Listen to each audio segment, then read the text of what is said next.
Olá! Hoje iremos falar um pouco sobre a abordagem cirúrgica da criança com escroto agudo.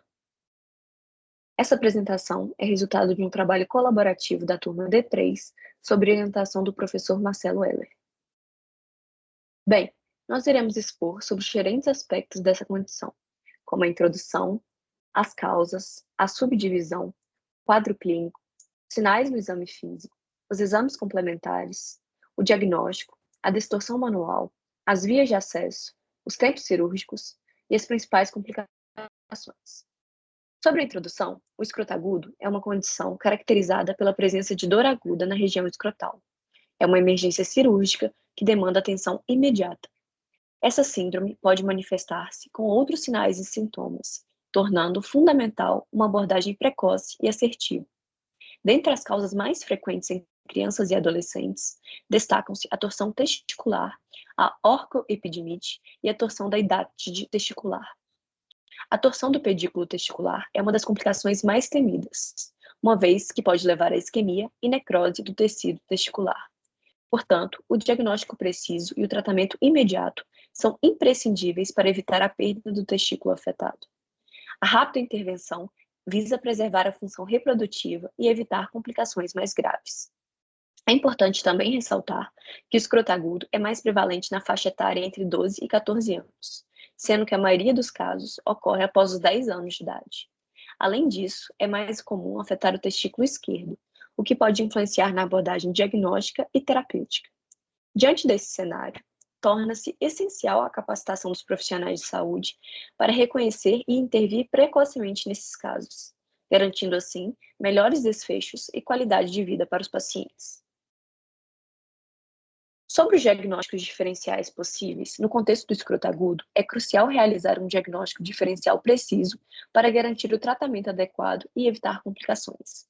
Dentre as condições que podem ser consideradas no diagnóstico diferencial, destacam-se a torção de testículo, que é uma das principais causas de escroto agudo, caracterizada pela rotação anormal do testículo em torno do seu próprio eixo, levando à obstrução do fluxo sanguíneo e consequente isquemia. A orquioepididimite, que é uma inflamação simultânea do testículo e do epidídimo, geralmente de origem infecciosa, que pode causar dor aguda e inchaço escrotal. A torção da hidátide testicular, que é rara, mas potencialmente grave, caracterizada pela torção do apêndice epididimário, manifestando-se com sintomas semelhantes ao da torção testicular. O trauma local, a atividade esportiva que desencadeia aumento de reflexo cremastérico, criptorquiquia, hidrocele aguda, hérnia ingno-escrotal encarcerada, varicocele, tumor de testículo e linfa-adenomegalia abscessada. Ao considerar os tipos de torção testicular, é essencial também compreender suas nuances para um diagnóstico e tratamento adequados. Destacam-se dois tipos principais. Em primeiro lugar, a torção extravaginal, que nesse tipo de torção, o cordão espermático torce-se fora do escroto. Isso pode ocorrer devido a anormalidades anatômicas, como a presença de um apêndice testicular longo, predispondo à torção durante movimentos físicos ou atividades esportivas. A torção extravaginal é a mais comum em recém-nascidos e crianças pequenos. Em segundo lugar, vem a torção intravaginal. A torção intravaginal ocorre dentro da bolsa escrotal, afetando diretamente o testículo. Geralmente é causada por uma rotação excessiva do testículo em seu próprio eixo. Esse tipo de torção é mais comum em adolescentes e adultos jovens. Sobre o quadro clínico da torção de testículo, o quadro apresenta-se como uma situação marcadamente aguda, cujo início é bem rápido e facilmente pontuado, geralmente caracterizado por dor intensa local, que recebe, a denominação de escroto agudo, náuseas, vômitos, edema e calor escrotal, enduração, e também é possível haver comprometimento sistêmico com febre e polaciúria. Os sinais ao exame físico normalmente são apresentados por meio de dor intensa, a palpação do testículo. Os testículos também podem estar em posição elevada e horizontal. O reflexo cremastérico geralmente está abolido ao lado afetado. A gente fala um pouco sobre o reflexo cremastérico aqui do lado, no slide, que a gente faz com o paciente em decúbito dorsal, com os membros inferiores em extensão e abdução, que estimula-se a face interna da coxa em seu 1/3 superior, e a resposta desse reflexo será a contração do músculo cremaster e elevação do testículo homolateral. Inicialmente, o exame clínico também é crucial e deve ser realizado de forma minuciosa. É necessário também investigar a presença de sinais de irritação peritoneal.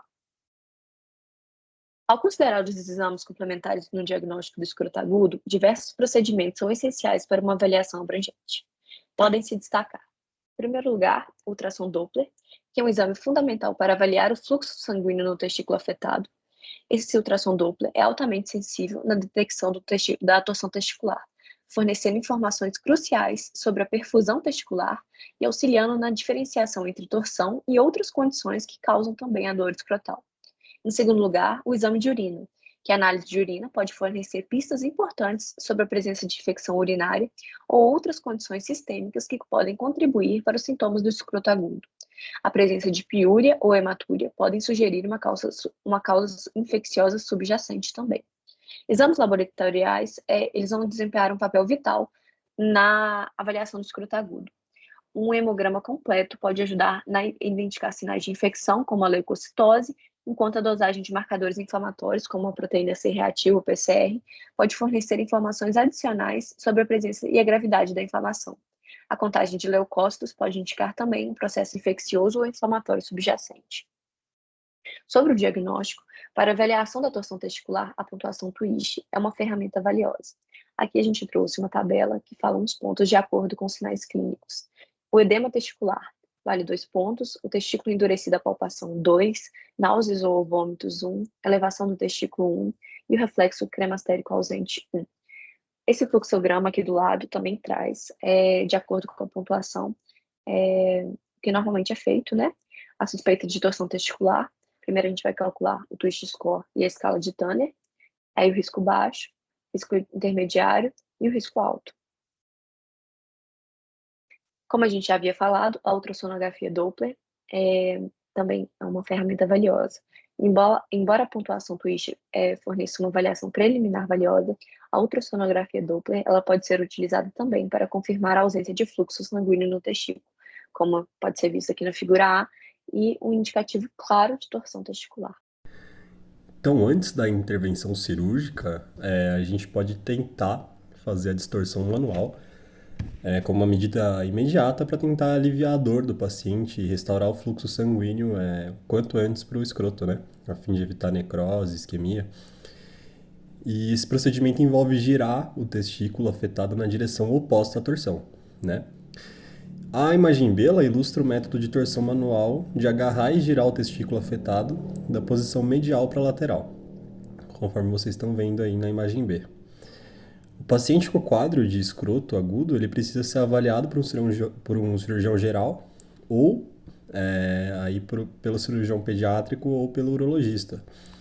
Esses profissionais que devem tomar a decisão quanto a operar ou não. Então é sempre quem vai operar que vai tomar essa decisão de se é necessária a cirurgia.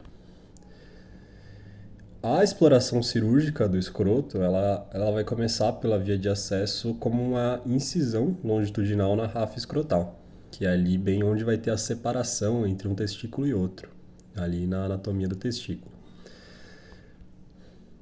Essa cirurgia ela vai visar desfazer a torção do cordão espermático e fixar o testículo direito no escroto, né, para evitar que ele torça de novo no futuro. Os estudos eles mostram que a intervenção dentro de 6 horas do início dos sintomas resulta em taxa de preservação do testículo de 90% até 100%. Então é muito importante que esse diagnóstico seja feito o quanto antes e que o procedimento seja feito, né, aí pelo especialista, pelo cirurgião pediátrico ou pelo urologista. Aí quanto aos tempos cirúrgicos, né, da exploração cirúrgica do escroto. Primeiro a gente vai ter anestesia geral, né? Uma incisão, como já foi dito, longitudinal da ráfia mediana escrotal.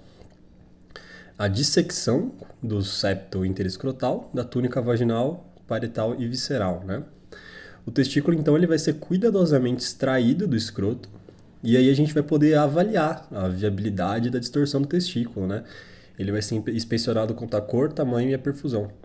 Isso tem que ser feito porque pode ser que haja já necrose, pode ser que já tenha ocorrido evento isquêmico no testículo, e aí a gente vai ter que avaliar em relação à viabilidade do procedimento.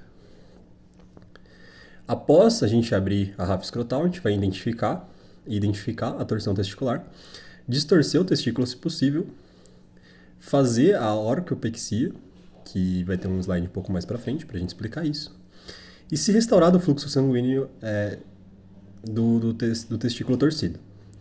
Se houver isquemia e necrose do testículo, a gente vai ter que fazer a orquiectomia, né? Que também vai estar explicado um pouco mais à frente. Explorar e fixar o testículo contralateral para prevenir uma futura torção. E se for diagnosticada uma orquite, uma epididimite, a gente vai ter que lavar a região escrotal e suturar a pele e não explorar o lado contralateral, para justamente evitar que esse quadro aconteça no outro testículo. A gente vai ter que drenar o escroto com o dreno de Penrose, ou em caso de abscesso, né? Aí numa infecção bacteriana. Os cuidados pós-operatórios, eles vão se basear no analgésico e nos antibióticos quando a gente encontrar infecção local. E aí, ainda quanto aos tempos cirúrgicos, a gente tem a distorção manual do testículo. E aí, se o testículo se mostrar viável após melhora da perfusão e da coloração, a gente vai fazer a fixação de ambos os testículos com 3 ou 4 pontos separados de fios não absorvíveis entre a túnica albugínea e a parede medial da bolsa escrotal. Tá bom? Aqui a gente vai ter as definições de orquiopexia e orquiectomia. Tá? A orquidopexia ela permite o reposicionamento do testículo caso haja resolução do quadro e consiste na fixação da cápsula testicular, da túnica albugínea, com 2 ou 3 pontos de fios inabsorvíveis no septo escrotal. E essa manobra vai prevenir a recidiva. O testículo contralateral também é fixado na parede escrotal, nos casos de torção. A orquiectomia ela vai ser a ressecção do testículo em caso haja sinais de necrose, tá? Quando perde a viabilidade do tecido presente, quando não dá para a gente restabelecer o fluxo e restabelecer a funcionalidade. O paciente deve ser acompanhado no serviço de cirurgia pediátrica ou de urologia para avaliação futura da necessidade ou do desejo de se implantar uma prótese testicular e restabelecer até melhorar as chances de não haver danos à fertilidade, tá? A orquiectomia ali, em casos de necrose testicular, a gente vai fazer a orquiectomia com ligadura do pedículo vascular com fio absorvível de longa duração ou o inabsorvível mesmo. E aí a gente vai ter a síntese da parede escrotal em 2 planos de sutura, com pontos separados de fios absorvíveis, como por exemplo o Vicryl 4.0. Quanto ali às principais complicações do escroto agudo, a principal e mais grave complicação do escroto agudo é a isquemia e a necrose testicular. E algumas complicações relacionadas à operação são dor, edema escrotal, deiscência da ferida operatória, infecção, hematomas, hidrocele, atrofia testicular após a cirurgia, alterações da espermatogênese e ou da infertilidade, né? Alterações da fertilidade do paciente. E aí, quanto ao alerta para o risco de torção testicular, encaminhar sempre o paciente com urgência para o cirurgião ou para o urologista de plantão. Essas são as referências. Muito obrigado. E essa foi a nossa apresentação.